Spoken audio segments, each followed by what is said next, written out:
Hello friends, তো আজকে আমি বানাতে চলেছি রেস্টুরেন্টের মতো আলু টিক্কা এবং ছোলার ডালের চাট এবং তার সঙ্গে তেঁতুল ও মিন্টের চাটনিও বানিয়ে দেখাবো আপনাদেরকে। আপনারা ভিডিওটির সঙ্গে শেষ পর্যন্ত অবশ্যই থাকবেন। তো তার জন্য আমি এখানে সাদা ছোলা নিয়ে নিয়েছি 250 গ্রাম। এটাকে ভালোভাবে একবার জল দিয়ে আমি ধুয়ে নেব। ধুয়ে নেওয়ার পর আপনারা এটা ভিজিয়েও রাখতে পারেন 7-8 ঘন্টা, বা যদি সঙ্গে সঙ্গে তৈরি করতে চান, ছোলাটাকে সেদ্ধ করতে চান, তাহলে এটাকে প্রেসার কুকারে 25 থেকে 30 মিনিট সিটি দিয়ে নিলেই এটা সিদ্ধ হয়ে যাবে। তো আমি এখানে দেখুন, জলে ছোলা দিয়ে দিচ্ছি, 1 চামচ নুন দিয়ে দিয়েছি এবং সাদা ছোলাটাকে কালার করার জন্য একটু বেদানার খোলা এবং একটা টি ব্যাগ আমি দিয়ে দিয়েছি, জাস্ট কালারটা সাদা থেকে একটু কালো হয়ে যাবে। আর এখানে আলু সিদ্ধ হলে কোনো সমস্যা হয় না। আর সিদ্ধ আলু যদি না থাকে তো এভাবে আলু সিদ্ধ করে নেবেন। আলুগুলোকে কেটে আমি ধুয়ে জাস্ট একটু ভালোভাবে সিদ্ধ করে নিতে হবে। যেহেতু আলুটাকে ম্যাশ করতে হবে, তো এটা যত ভালো সিদ্ধ হবে তত এটা ম্যাশ করতে সুবিধা হবে এবং টিক্কাটা বানাতেও সুবিধা হবে। তো আলু আমাদের এখানে সিদ্ধ হয়েই গেছে অলমোস্ট। দেখুন, হাত দিয়ে এভাবে টিপে দেখবেন আলু আমাদের পুরোপুরি সিদ্ধ হয়ে গেছে। আলুটাকে জাস্ট নামিয়ে নেব। জল ঝরানোর জন্য একটা ছাঁকনিতে আমি ঢেলে নিয়েছি এবং একটা বড় পাত্রে এভাবে আলুটাকে ঢেলে, যদি বাড়িতে ম্যাশার থাকে, মানে আলুগুলো ম্যাশ করা, আর না হলে গ্লাসের পিছনটা দিয়ে এভাবে আপনারা ম্যাশ করে নেবেন। এই অবস্থায় এটাকে রেখে দিতে হবে একটু ঠান্ডা হওয়ার জন্য। ঠান্ডা হয়ে গেলে পরিমাণ মতো নুন আমি দিয়ে দিচ্ছি এর সঙ্গে। একটু গোলমরিচ, রোস্টেড গোলমরিচের গুঁড়ো আমি দিয়ে দিচ্ছি এবং উপর থেকে একটু তেল ছড়িয়ে জাস্ট এটাকে ভালোভাবে নাড়িয়ে চাড়িয়ে নিতে হবে, মানে মিশিয়ে নিতে হবে আলুর সঙ্গে নুন, গোলমরিচ গুঁড়ো এবং তেলটাকে ভালোভাবে এভাবে মিশিয়ে নিতে হবে। আর এটা আমি আমচুর পাউডার দিয়ে দেবো 1 চামচ। আর এর সঙ্গে আমি 2 চামচ সুজি অ্যাড করব আর 3 চামচ কর্নফ্লাওয়ার আমি দিয়ে দিচ্ছি। উপকরণগুলো একসঙ্গে ভালোভাবে মিশিয়ে নেবেন এভাবে। খুব বেশি হাত দিয়ে ভালোভাবে চটকানো যাবে না, হালকা হালকা হাতে এভাবে এটাকে মিশিয়ে নিতে হবে। এরপরে আমি এটাকে জাস্ট গোল এভাবে লেচি কেটে নেব এবং এটাকে রাউন্ড শেপে, আমি যে টিক্কা যেমনভাবে বানাই, হালকা চ্যাপ্টা চ্যাপ্টা, খুব বেশি মোটা এবং খুব বেশি পাতলা করলে হবে না, মিডিয়াম সাইজের এভাবে টিক্কাগুলো সব বানিয়ে নেবেন আপনারা।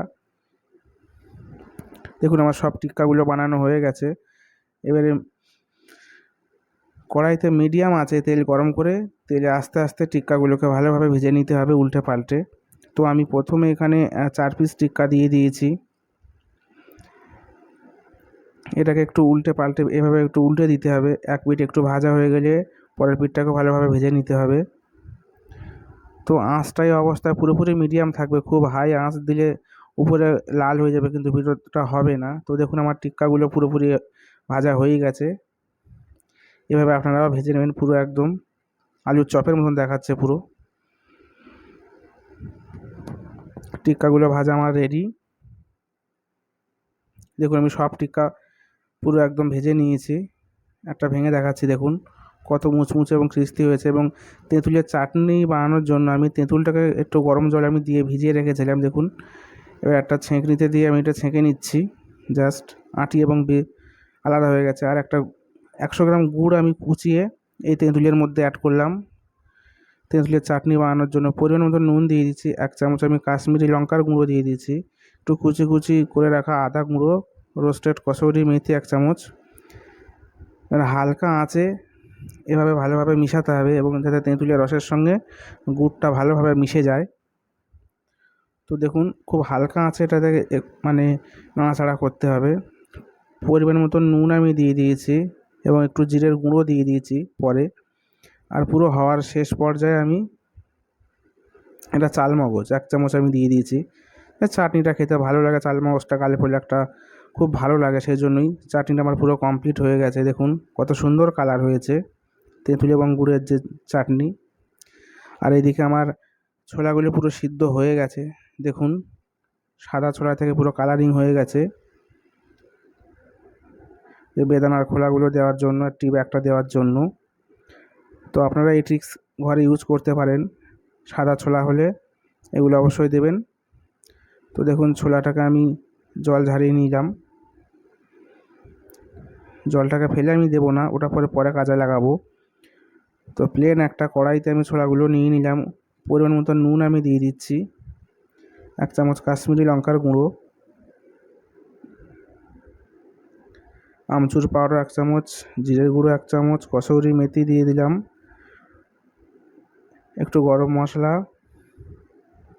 আর এদিকে অন্য প্যানে একটু তেল আমি গরম করে নেব, তাতে একটু হালকা জিরের ফোড়ন দিয়ে আর একটু হিং টেস্ট এবং সেন্টের জন্য তেলটা আমার পুরো যখন গরম হয়ে যাবে, তো এরকম উপর থেকে আমি এই ছোলার উপরে আমি এভাবে ঢেলে দেব এবং এটাকে ভালোভাবে একটা খুন্তি দিয়ে মিশিয়ে নিতে হবে। ছোলাটাকে এখানে পুরোপুরি একটু ভালোভাবে সিদ্ধ করতে হবে, যাতে খুন্তি দিয়ে চাপলে এভাবে এটা গলে যায়। মানে ছোলাটা খুব ভালোভাবে সিদ্ধ হতে হবে, যেহেতু চাট হবে তো, তো সেজন্যই। কিছু আস্ত থাকবে এবং বেশিরভাগ ঘ্যাঁটা ঘ্যাঁটা হয়ে থাকবে। তো যে জলটা আমি ঝরিয়ে রেখেছিলাম সেই জলটা আমি পুরোপুরি এখানে ইউজ করলাম, অন্য জল আমি আর দিলাম না। আপনারা চাইলে অন্য জল দিতেও পারেন। তো চাটনি আমাদের পুরোপুরি এখানে রেডি। তো এভাবে আপনারা চাট, এই আলুর টিক্কা এবং ছোলার এই যে চাট, সেটা আপনি পুরোপুরি সাজাবেন। তো ভিডিও ভালো লাগলে অবশ্যই লাইক করবেন, শেয়ার করবেন এবং চ্যানেলটিকে অবশ্যই সাবস্ক্রাইব করে পাশে থাকবেন। তো এভাবে দেখুন, প্রথমে আমি মিন্টের চাটনি দিলাম, একটু দই দিয়ে দিলাম এবং এভাবে আপনি সার্ভ করবেন। তো আবার দেখা হবে পরের ভিডিওতে। ধন্যবাদ।